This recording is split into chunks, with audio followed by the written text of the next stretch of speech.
नमस्कार, आप देख रहे हैं वी टाइम न्यूज। बढ़ते हैं झारखंड की खबरों की ओर। बेरमो अनुमंडल अंतर्गत जारंगडी में आज मंगलवार को खुली खदान के कार्यालय में संयुक्त मोर्चा की आगामी 16 फरवरी को हड़ताल को लेकर सभी ट्रेड यूनियनों ने मंगलवार को पीट मीटिंग की, जिसकी अध्यक्षता सीटू यूनियन के जोनल सचिव श्याम बिहारी सिंह दिनकर ने किया, जबकि संचालन कमलेश कुमार गुप्ता ने किया। तमाम प्रतिनिधियों ने एक स्वर में आगामी 16 फरवरी को हड़ताल को सफल बनाने में कर्मियों से आह्वान किया और कहा कि 16 तारीख को सभी अपने अपने घरों में रहें, इस हड़ताल को सफल बनाने में सहयोग करें। और कामोद प्रसाद ने बीएमएस यूनियन को भी इस हड़ताल में शामिल होने का आग्रह किया। कहा कि हम सभी एकजुट होकर हड़ताल को सफल बनाएंगे। अगर हम लोग एकजुट नहीं होते हैं तो नरेंद्र मोदी किन्हीं को छोड़ने वाले नहीं हैं। कब किस पर वार करेंगे कोई नहीं बता सकता। मोदी जी किसी पर भी वार कर सकते हैं।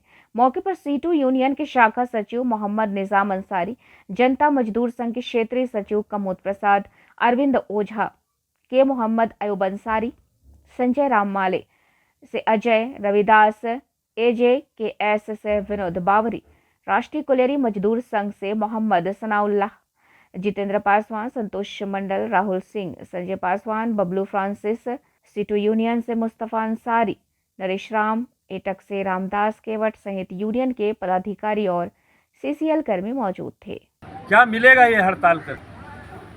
लेकिन साथियों, मैं आपको बताना चाहता हूँ, मिलना तो कुछ नहीं है, लेकिन जो बचा हुआ है उसे अब बचाने की लड़ाई। आप एक एरिया में ही देखिए, आप जरंडी कोलेरी को ही देखिए, आप महसूस कर रहे होंगे क्योंकि आप यहाँ काम करते हैं। उसके पास सारे संसाधन हैं। वहाँ कितने शिफ्ट में काम होता है और आप कितने शिफ्ट में काम करते हैं? 12 घंटा का एक शिफ्ट होता है। निकालने का खर्च कम होगा और हमारा ज़्यादा होगा।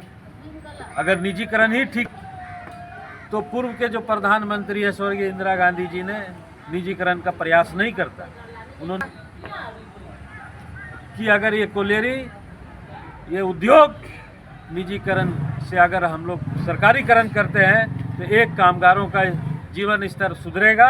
अब उसके अलावा अगल बगल जो है वहाँ के लोगों को रोजगार मिलेगा। क्या स्थिति है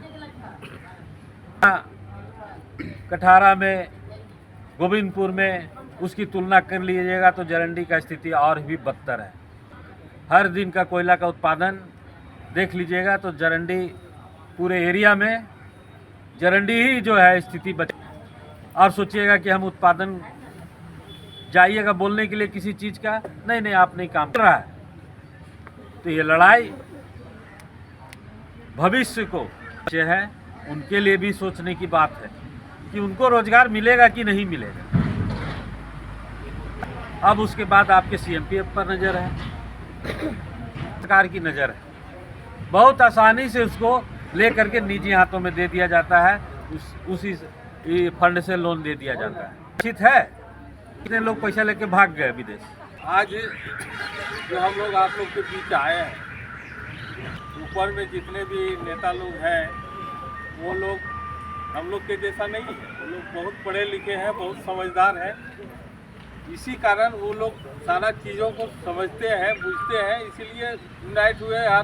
हर तरह का, हर झंडा में रहने के बावजूद एक जगह आए और 16 तारीख के हड़ताल का कोल का पूरे देश में, सिर्फ कोल इंडिया का बात नहीं है, पूरे देश में जितने भी कल कारखाना है सभी जगह हड़ताल का, उसके अलावे दुकान भी पूरे भारत बंद का भी आह्वान किया गया है। तो इसके पीछे कारण क्या है, इसका क्या प्रभाव पड़ेगा, इसका मूल में जाने का जरूरत है, मनन करने का, सोचने का जरूरत है।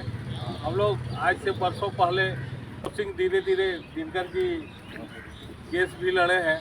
जब शुरू में आया था यहाँ, हम लोग वो दिन भी देखे हैं जब सबल मशीन घुसा था खदान में, उसको बंद करवाए थे, एलसी कोर्ट भी गए थे। अंततः सरकार के नीति के चलते वो फेल हुआ। कुछ हम लोग लड़ाई के बल पर कुछ दिन रोकने का प्रयास किए, ये आप लोग के लड़ाई के बदौलत ही हुआ। आज जो परिस्थिति भारतवर्ष में जितने भी कल कारखाना है कहीं भी बेच बोर्ड नहीं हुआ, कहीं भी नहीं हुआ, कुल इंडिया छोड़ के। आपको मिला अच्छा समझौता हुआ, क्यों? आपके लड़ाई के बदौलत, आपके ताकत के बदौलत। और अभी भी सरकार थोड़ा बहुत अगर झुक रहा है तो कोल इंडिया के मजदूरों के बदौलत झुक रहा है। इसलिए आप अपने ताकत को समझिए और इस गंभीरता को समझिए कि आज का परिस्थिति क्या है, आपके ऊपर खतरा क्या आ गया है।